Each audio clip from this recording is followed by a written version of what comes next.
Hi, and welcome to CryptoBiography. I'm your host, Brandon Starr. This is episode 203 of CryptoBiography, and it's going to be the start of a new story. And it's called Snake Magic, for reasons that will become apparent very soon. And let's see, let me adjust this a little bit. All right, I think that'll work. And yeah, so it's taken me a couple of weeks to sort of get a new story going. And I'm pretty happy, even though I spent a lot of this week actually doing like backgrounding, essentially, something that I can't really read here. And even this feels a little backgroundy as well, but at least it's interesting enough, and it's, written in a way that sounds like a story. So we're going to start it here, and we're going to go from there. And I hope you like it. I think it's going to be an interesting world to write about, and I'm really looking forward to writing more. And here we go. It's called Snake Magic.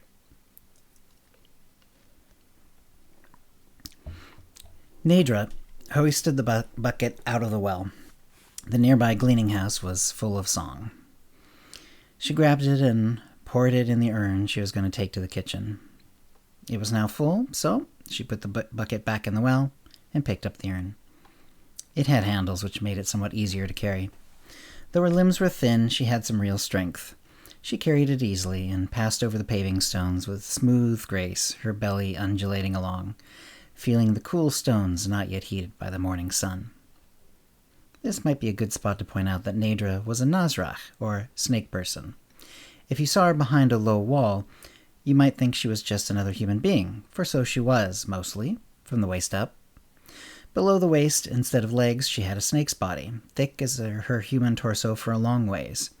Her head was about at a normal height for a human woman, and her tail went out for a good 4 meters, though she rarely let it stretch out straight. Nazrach were rare among the people of Caithwood, and that fact had dominated most of her life. She'd been raised by the orphanages of the capital, and they had given her her name, and not much else.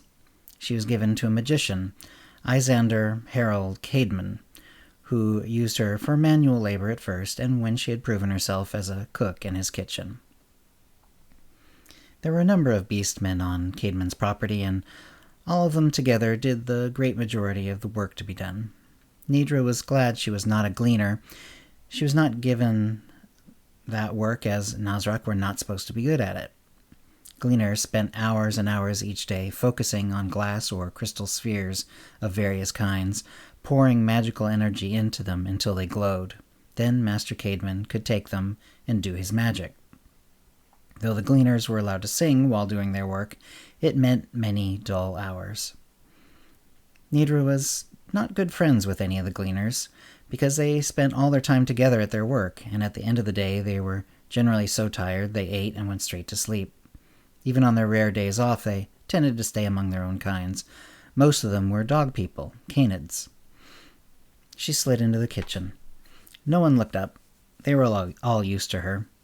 Martha, a quinin, or rabbit person, with a soft coat of light brown fur, was her only real friend anywhere on Caedmon's estate.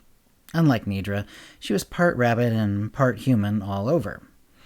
She looked up from the celery she was dicing and called her over. She was also chewing on a stalk. "Hey, Nadra, just in time. We probably need about half that in the soup right now. It's nearly boiled down." Nadra nodded and went over to the soup and poured half the urn into it. Then she went to the largest pot and poured the rest in there. It would hold the water for the meals of the day. The kitchen went through a lot of water, and she would be bringing all of it in from the well. "Fine," said Martha. "Would you mind getting the other big pot from the top shelf?" Nadra, who wasn't really taller than an average human normally, curled her tail under her and stretched up, then easily snagged the pot before relaxing back to her normal height.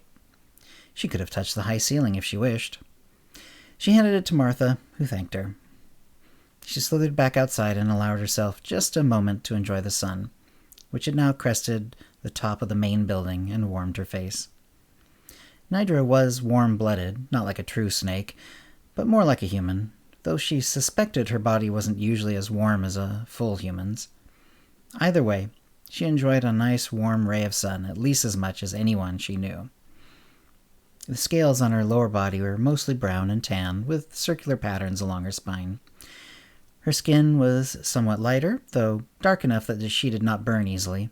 Her hair, which was black and mostly straight, refused to grow very long, but she could get it down to her shoulders.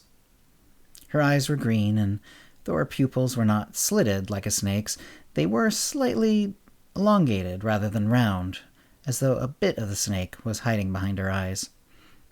The iris was also somewhat larger than a human's, though it did not cover the entirety of her eye. As far as she could tell, her senses were like a human's.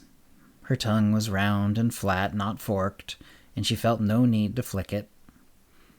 Her clothes were functional. She usually wore a simple dress, because she needed her snake's body to move around, and wearing a body stocking was not an option. Thus, her tail was always unclothed. The dress covered her waist, where her skin turned to scale, and then well below that. She couldn't help but notice that some humans would look at her waist, wondering how her body transitioned from one type to the other. The dress allowed her to avoid this subject, usually. The only part of her that was very snake-like on her upper body was on her back. There the scales crept up a good bit above the transition line, which was right about at the narrowest point of her human waist. This was another reason she liked to cover up.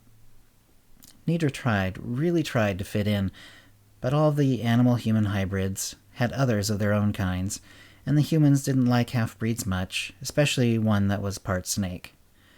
She settled for those, like Martha, who were at least civil with her. Her bed was in a tiny room underneath the main floor. It was likely a small storage room of some kind in the past.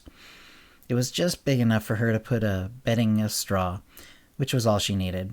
In a pinch, she could even curl up on her own tail and sleep, but she preferred the straw for warmth and for a bit of softness.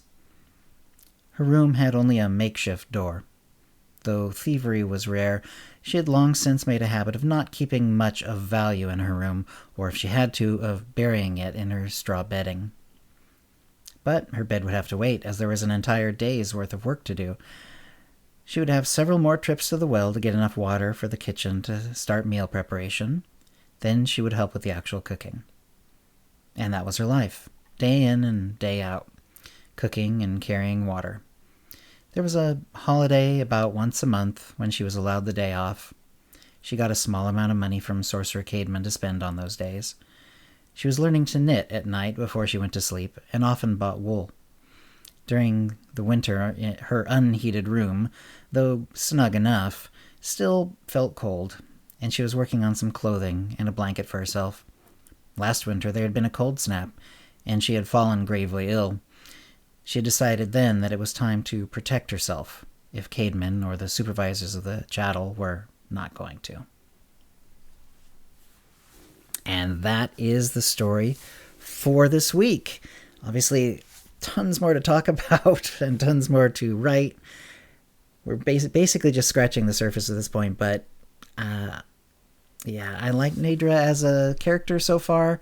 She's fun to write, and I have a lot of sort of backgrounding that I've done, a lot of plot ideas that we have to work our way towards. So I hope you're enjoying it.